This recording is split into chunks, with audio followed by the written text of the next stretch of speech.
What's a secret you think would shock everyone if it came out? Story 1. I don't actually know what I'm doing at work. I have no qualifications or previous experience in the field. I just wing it every day and somehow manage to get results. Story 2. After my hemorrhagic stroke, I was moved into a nursing home for 4 years. For 3 of those years, I faked incontinence. My stroke didn't cause incontinence, but when I first arrived at the nursing home, I was bedbound, and pushing my call light to use the bathroom would take hours. So instead of asking for help to get to the bathroom, I just asked to be changed. Once I was no longer bedbound, I still found it difficult to get help transferring to the toilet in time, so I decided to stop stressing over it and just pee in the incontinence briefs the facility provided, since their priority seemed to be changing residents rather than helping them use the toilet. By Christmas 2022, I was feeling pretty guilty about the whole situation, and the shame was eating me up. I started looking up ways to regain bladder control after a stroke and mentioned to the CNAs that I was working on my Kegels to strengthen my pelvic floor muscles and would try to get help transferring to the bathroom. I started on weekends, claiming it was easier if I mostly stayed in my room. I said that during the week, with meals in the dining room and activities, it was hard to get back to my room in time. Again, I was lying, but still trying to ease into the change. After regularly using the bathroom on weekends, I still felt shameful about the waste I was contributing to. I started thinking, what if my mom shows up during the week for a care plan or something and finds out I'd been lying this whole time? She might call me out to the CNAs, who'd probably be pretty pissed. So one Monday last May, I had a new CNA, and I decided enough was enough. It was May 1st, and I figured there was no time like the present to change things. 1 week turned into 2, then a month, and then several months. I started to feel free from the guilt, and regularly transferring to the bathroom made me more confident overall. One day, when I really needed to pee and my CNA was busy with another resident, I felt like I could stand up and balance myself enough to pull down my britches and get myself on the toilet. So I did. Then I just pulled my call light to get help pulling them back up and transferring back to my wheelchair, and I've been doing it ever since. I moved out of the nursing home last month and into a small wheelchair-accessible house with direct support staff.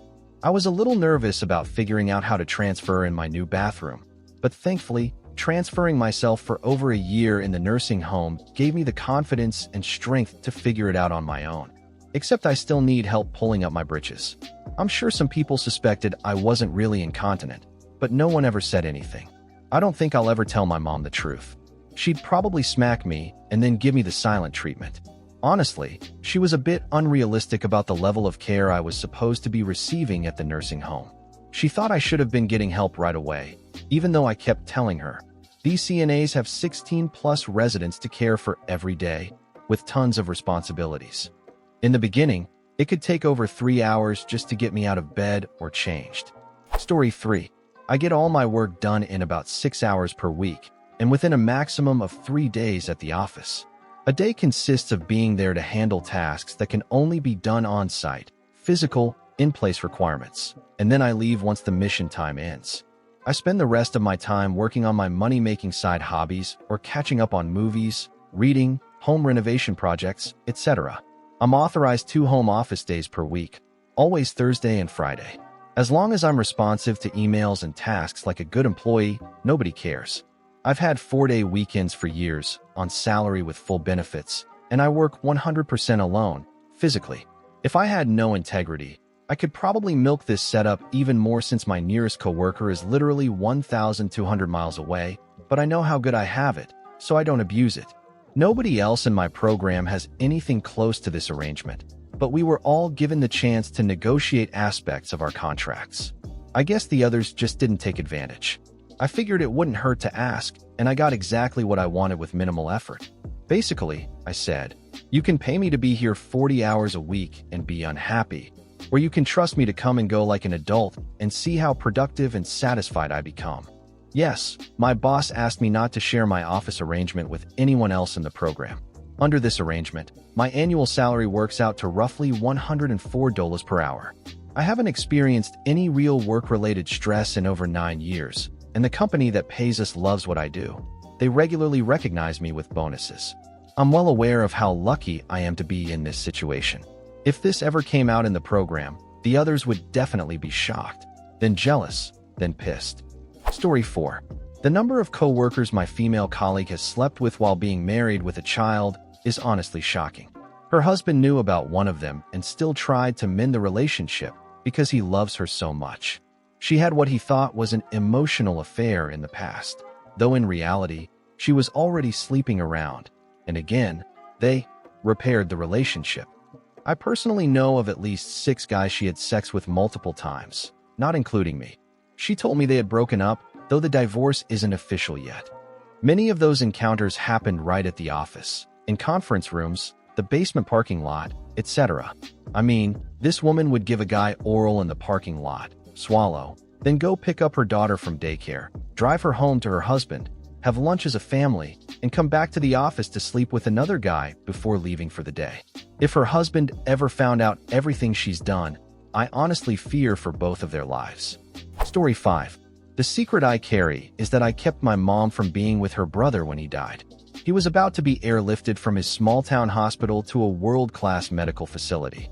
The doctors had just discovered he'd had a weak heart his entire life, a bad valve, and an enlarged heart.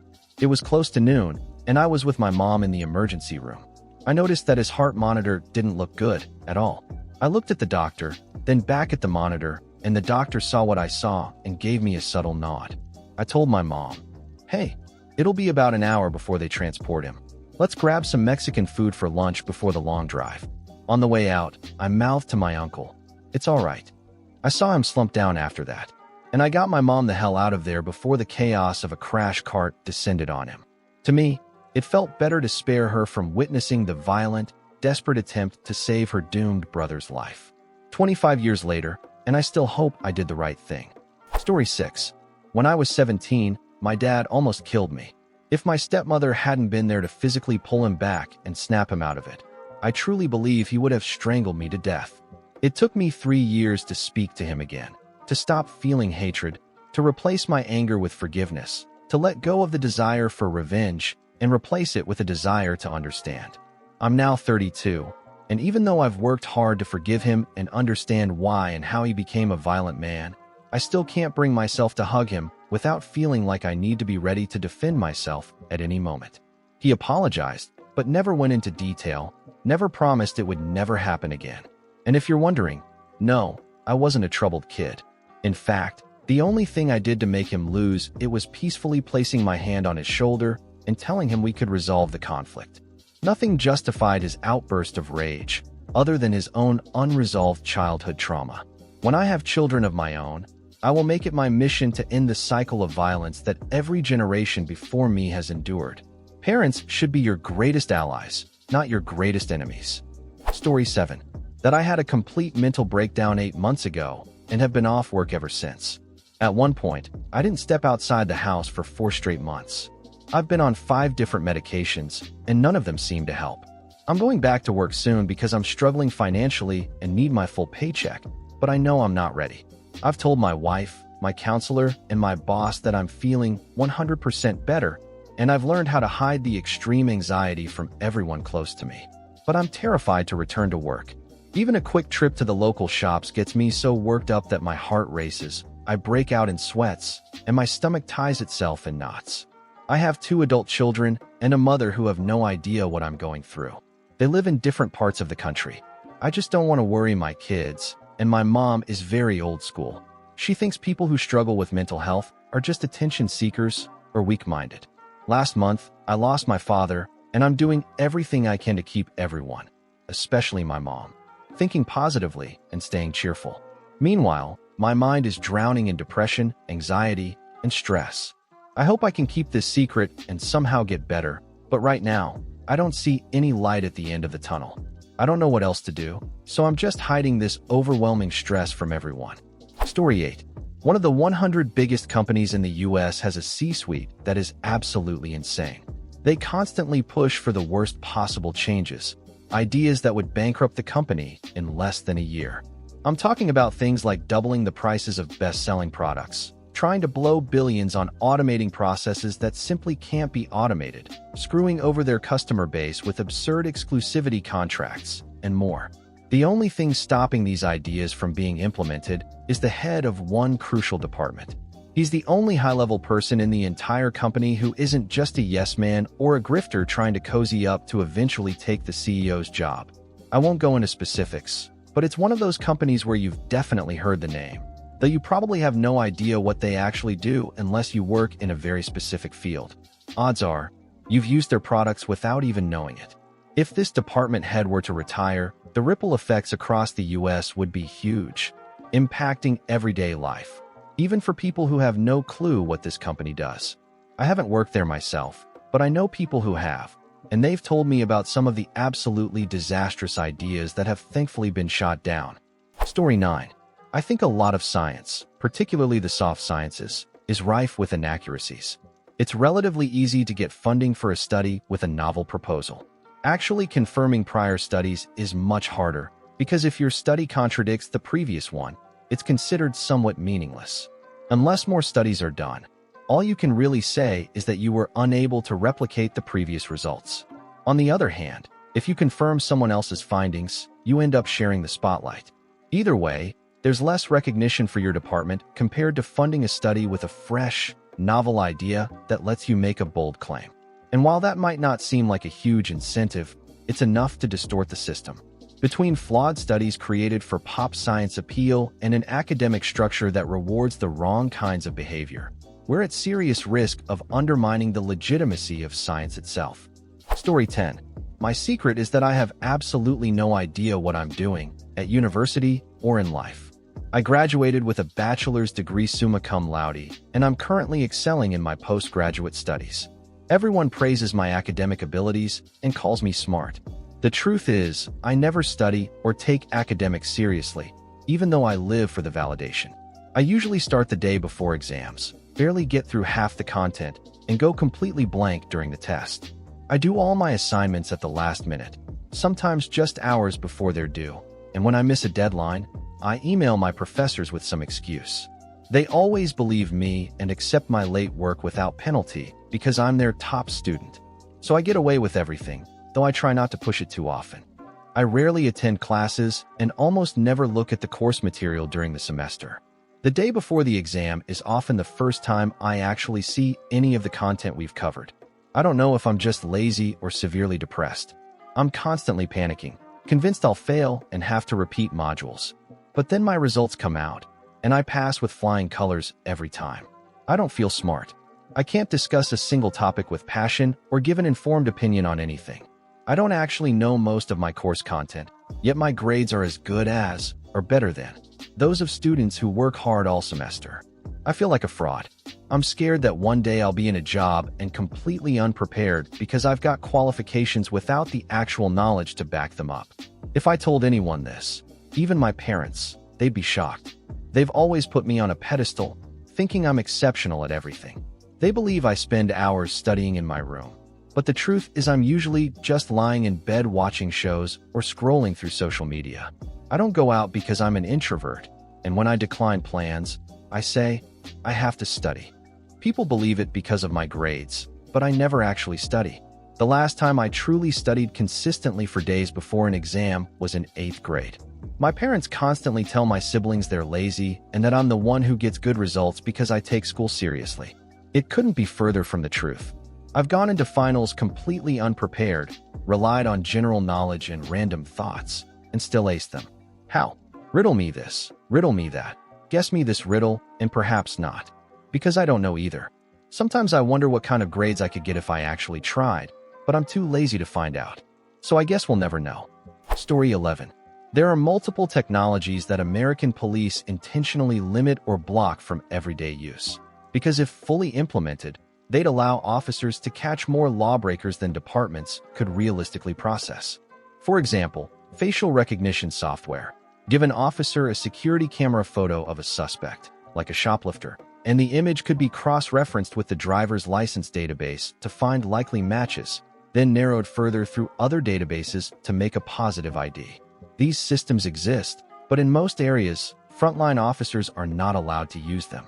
License plate reader, LPR, cameras are another case. Most cities now have LPRs positioned in high-traffic areas, and departments can even subscribe to private LPR networks. These systems instantly alert law enforcement to stolen vehicles, carjackings, or cars tied to suspects. But if that real-time info were sent directly to patrol officers, it would result in a surge of arrests, along with more high-speed chases, more wrecked police vehicles, and more injuries or fatalities. So access is limited. DNA analysis is also affected. Officers can collect DNA at virtually any crime scene, but tests are usually reserved for the most serious cases because of cost and backlog. However, newer, cheaper tech now makes it possible to run DNA in lower-level cases, but this still isn't widely implemented. Persistent airborne surveillance is another controversial tool. Look up the Baltimore Airborne Camera Project. A plane flew above a defined area, around 5 square miles, with high-resolution cameras recording constantly. When a crime occurred, say, a bank robbery, investigators could rewind the footage and trace where the suspect came from and where they fled. Baltimore ultimately shut the program down due to public outcry over privacy concerns. In short, these tools exist, but most are restricted from frontline use because the sheer number of arrests and follow-up needed would overwhelm the system, raise civil liberties concerns, and create more chaos than departments are willing to handle. Story 12. So a few years ago, my gran, on my dad's side, basically spilled a whole lot of tea about my mom's side of the family, stuff I'd never heard before. She told me about my aunts doing drugs, my mom being seen on dating apps, more on that in a sec, and how I was lied to a lot as a kid, mostly about my dad's multiple stints in rehab and psych wards. That's secret number 1. Secret number 2, my mom was on dating apps before she and my dad officially split up. She even admitted it herself, although I don't think she really thought it through. We were in the car one day, and something on the radio said, "If you and your partner got married at the place you first met, where would that be?" By the way, I'm totally posting that as a question here, so don't steal it. Without me asking anything, my mom casually said, "Well, me and your stepdad met on a dating app, so that would be kinda hard." The reason I know she was already with my stepdad before my dad moved out is because my dad found a picture posted on someone's Facebook. It was of my mom and this guy, now my stepdad. He confronted her about it. Their anniversary is a few weeks before my parents officially split. I remember that clearly, because their anniversary came before my birthday, and my parents didn't separate until after that. Yay me. I honestly don't think my dad knows all the details about why the marriage failed, though to be fair, it was never that great to begin with. They had kids young. My mom was 20 when she had my older brother, 21 when she had me. So yeah, there's a lot more to the story than anyone lets on. Story 13. I'm the reason my parents officially separated. Their marriage had been rocky for a long time, and a few of my siblings, as well as my dad, suspected my mom of emotional cheating. When he came to me with his suspicions, instead of lying or trying to comfort him, I agreed and told him about some evidence I'd found, text messages that had popped up on her phone. To this day, I have no idea why I told him. I wasn't tactful at all. I just said it flat out, without thinking about how it would affect him emotionally. That night, he didn't sleep in the same bed with her like usual, and a week later, he had moved out. I still feel incredibly guilty about it. My whole family was shocked at how suddenly he decided to end things and leave. No one knows that I was the one who confirmed his suspicions. My mom is heartbroken, and she has no idea that I'm the reason he finally walked away. Honestly, they were long overdue to separate, but the way it all happened was painful, and I know I triggered it. Some of my siblings are really upset about the split and don't understand what caused it. I'm pretty sure they'd be mad at me if they knew I told him the truth, especially since it led to so much hurt for both of our parents. Story 14. All of my older siblings, co-workers, and a lot of my friends, except my fiancé, smoke cigarettes or vape. I've always been very outspoken about how they should quit and how bad it is for them, because I genuinely care about their health and well-being. But around this time last year, I was going through a really rough month at the plant where I work. We were pulling 12 to 16-hour shifts, and some of us, myself included, were working over 20 hours straight due to an emergency shutdown. That's when I picked up the habit myself, thinking I'd quit once things calmed down. I actually did quit for about 6 months, until one of my coworkers, who was inspired by my strong stance against smoking, handed me a half pack and asked me to throw it away for them. That gesture somehow triggered me back into the habit. Nobody knows. I sneak off to smoke at picnic tables outside gas stations because I'm ashamed of myself, especially after being so vocal about how harmful smoking is. My little siblings look up to me because I've always been the one who doesn't smoke those nasty things, and now I feel like I've fallen too far into the addiction. I'm still hoping I'll find the willpower to quit soon. But for now, it just feels good to get this off my chest. If you enjoyed the video, don't forget to leave a like and subscribe, activate the notification bell, and share a similar story or anything you'd like to say in the comments. See you next time.